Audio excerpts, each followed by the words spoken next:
Christ's letters. Day 11 of my reading and recording of Christ's letters.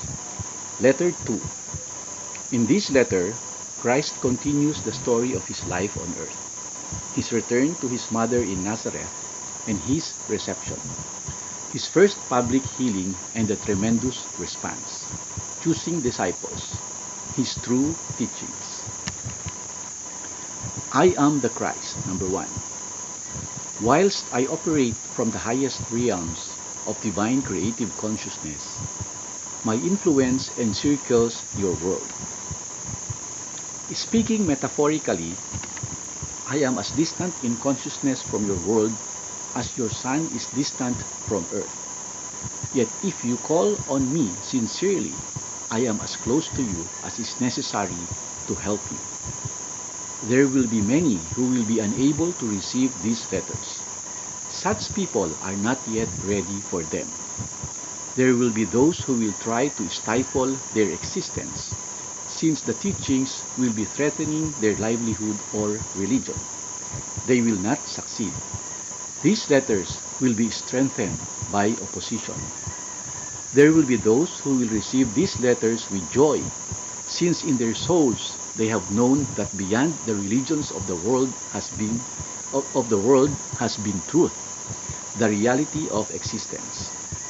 These are the people who will prosper and will eventually save the world from self-annihilation. I will now take up my autobiography from where I left off in my last letter.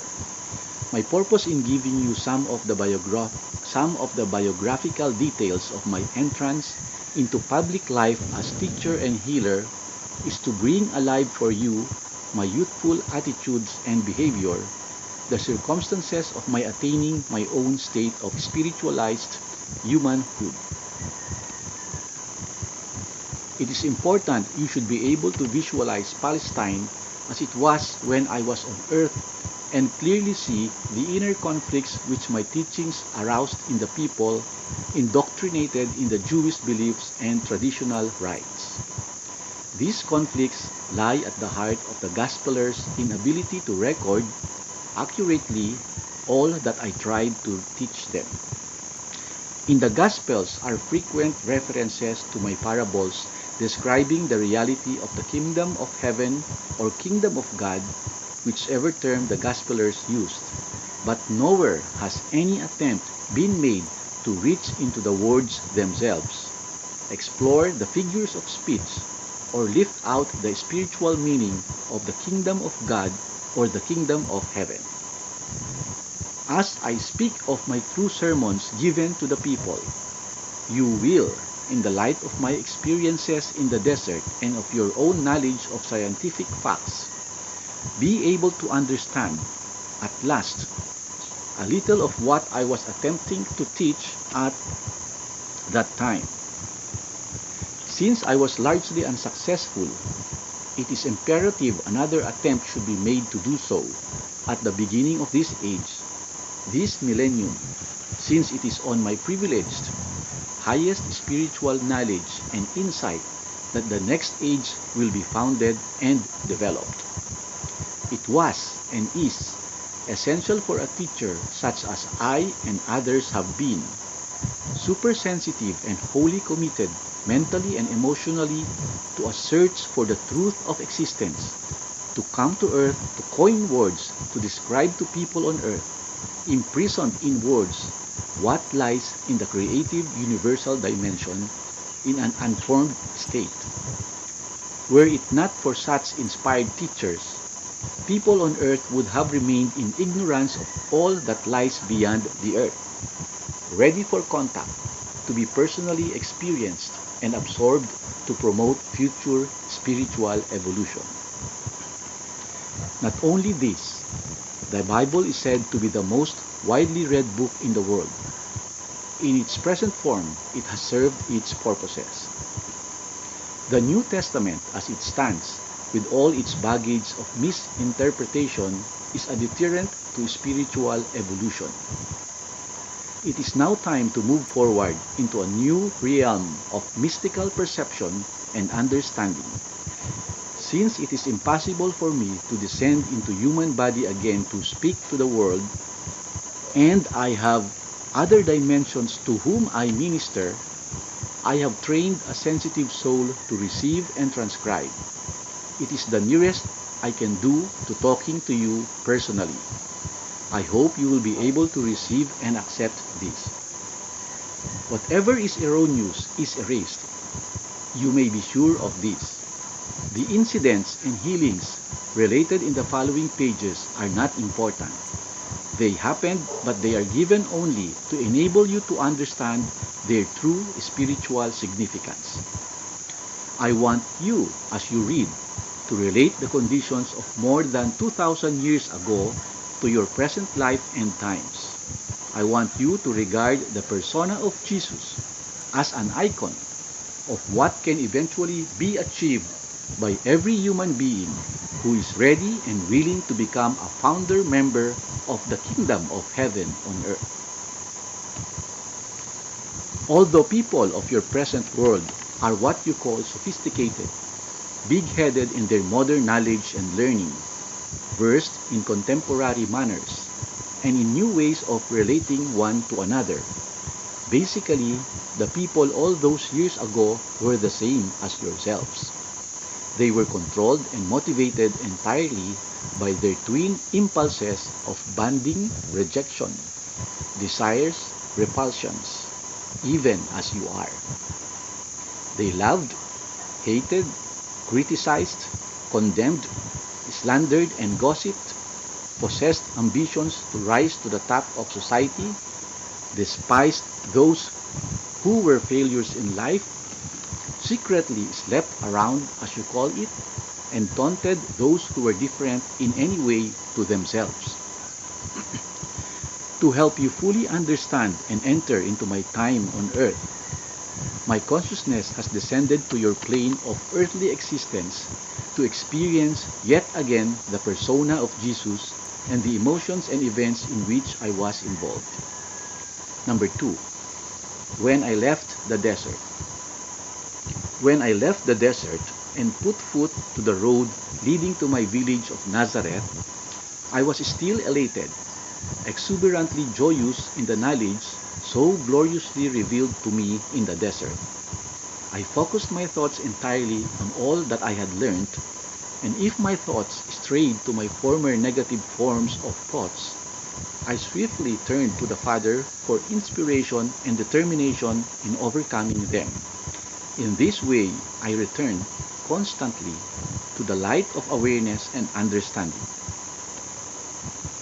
Some people looked at me askance, seeking my joy and also my dirty, unkempt appearance. Was I happy with drink? They wondered. Others looked at me with abhorrence. Instead of reacting with anger as in the past, I remembered that I had been blessed with visions and knowledge they could not even begin to imagine. I blessed them and prayed for their inner vision to be similarly opened and continued peacefully along the road to my home. There were villagers, however, who viewed my pitiful state with compassion and hurried into their houses to fetch me bread and even wine to help me on my way. There was always someone who offered shelter for the night. The Father Life indeed supplied all my needs and gave me protection as needed. All this time, I said not a word about my weeks in the desert. I felt that the time was not yet right. Eventually, I reached my hometown, Nazareth, and the villagers openly scoffed, pointing at my filthy self and tattered clothes. Dirty, lazy, layabout were some of the kinder words thrown at me.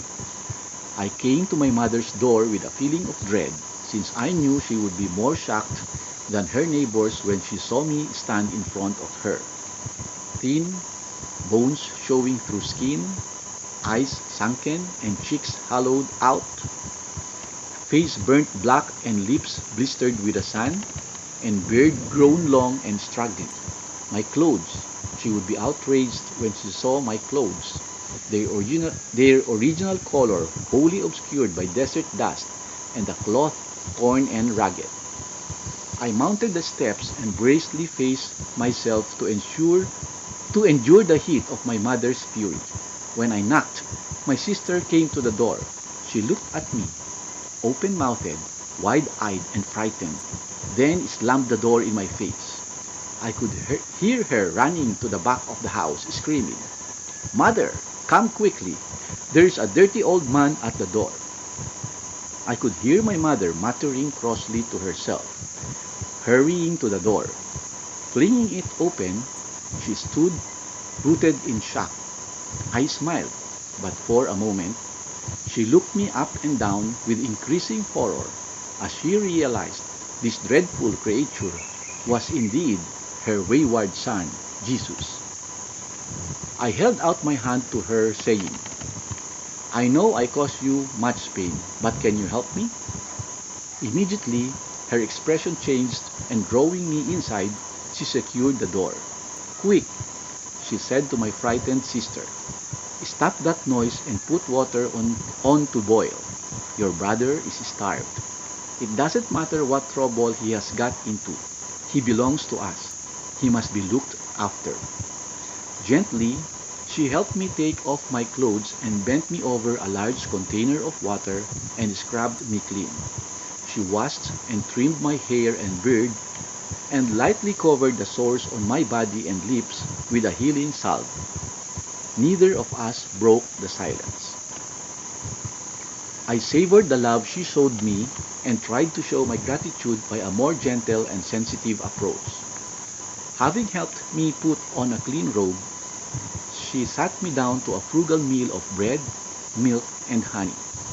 Reluctantly, she gave me wine to pick up my strength, but it was obvious she thought that wine had been the cause of my shocking plight.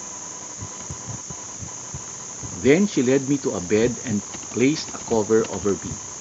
I slept for several hours and woke refreshed to a morning bright with sunshine seen through the window. I was now longing to talk to my mother, to tell her that I was indeed a Messiah, but not the kind that the Jews imagined. I could save people from the bad results of their quote-unquote sins. I could help them find health, abundance, fulfillment of their needs, because I could now teach them exactly how the world had been created. As I tried to tell her, she started off by being excited and delighted. She jumped to her feet and wanted to rush out to tell the neighbors her son was indeed the Messiah.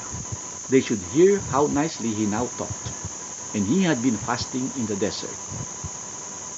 But I stopped her from doing this. I said that I had not yet told her what had been revealed to me. One of the most important things I had learned was that the Orthodox Jews were entirely wrong in their belief in an avenging God. There was no such thing.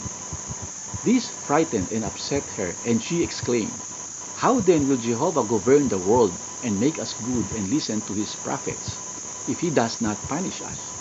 Are you now so big that you are going to tell the high priests their own business handed down to them from the time of Moses? Are you going to bring more shame on this house?" She began to cry, saying with anger, "You have not changed a bit. You have only changed in what you are saying. You have brought me nothing but grief. How could I have ever believed you would be a Messiah? You will only lead people into greater torment than ever before with your strange ideas." My brothers heard her wailing and came running, wanting to turn me out of the house. Because I did not want a disturbance, I offered to leave peacefully. If this was how my mother reacted, I could be sure that everyone else reacted in the same way to what I wanted to tell them. I realized I needed a quiet time of absolute rest and silence in which to collect all my thoughts and experiences together. I would have to pray for inspired guidance on how best to approach the Jews with my message of good news. I was sure that the Father life would meet my need and I would find the right accommodation somewhere.